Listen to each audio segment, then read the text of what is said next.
Well today I am talking about dry skin. सर्दियों की आमद है। ड्राई फ्रूट्स, सब्जियां और रसदार फल इस मौसम का बेहतरीन तोहफा होते हैं जो तकरीबन सभी लोगों को पसंद होते हैं। लेकिन इस मौसम के आते ही इस मौसम की खुश्क हवाएं हमारी स्किन को ड्राई कर देती हैं। इसकी चमक धमक कहीं गुम हो जाती है, जिसे वापस लाने के लिए लोग महंगे महंगे मॉइस्चराइजर्स और कोल्ड क्रीम्स का इस्तेमाल करते हैं, जबकि इनका असर आर्जी होता है। जबकि इस मसले का बेहतरीन हल हमारे बावर्ची खाने में मौजूद है। रेमेडी ड्राई स्किन वालों के लिए मेरी तरफ से एक तोहफा है। ड्राई स्किन वाले इसको इस्तेमाल करने के बाद अपनी तमाम प्रॉब्लम्स को ना सिर्फ भूल जाएंगे बल्कि मुझे दुआ देने पर भी मजबूर हो जाएंगे। तो इससे पहले कि बाकायदा हम वीडियो का आगाज़ करें, चैनल को लाइक और सब्सक्राइब कर दें, बेल आइकन को प्रेस करके ऑल नोटिफिकेशन पे क्लिक कर दें ताकि ऑल अपकमिंग वीडियोज़ आप तक पहुँच सकें। तो देखते हैं कि रेमेडी के लिए हमें किन किन इंग्रेडिएंट्स की ज़रूरत है। तो सबसे पहले हमें चाहिए रोज़ वाटर, जो कि मॉइस्चराइजर का काम करता है हमारी स्किन के लिए, फ्रेश करता है हमारी स्किन को, प्रोटेक्ट करता है अल्ट्रावायलेट रेज से और एंटी एजिंग का काम भी करता है हमारी स्किन के लिए।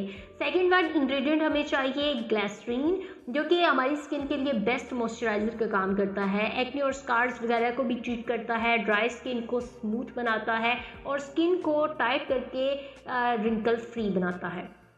थर्ड वन इंग्रेडिएंट हमें चाहिए लेमन जूस, जो कि हमारी एक्नी को कम करता है, ब्लैमिशेस को रिमूव करता है और स्किन को ब्राइट करता है और डायरेक्ट हमारी स्किन पर ब्लीचिंग का काम भी करता है। इन तमाम इंग्रेडिएंट्स को, यानी इन 3 इंग्रेडिएंट्स को आपने हम वज़न लेना है और आपने मिक्सचर बना लेना है।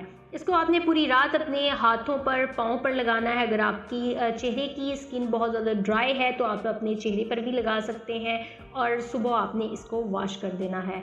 ये ना सिर्फ आपकी खुश्की दूर होगी बल्कि झुर्रियाँ, दाग धब्बे वगैरह भी आपके कम हो जाएंगे और आपकी स्किन ग्लो करेगी, बहुत ही अच्छी आपकी स्किन हो जाएगी।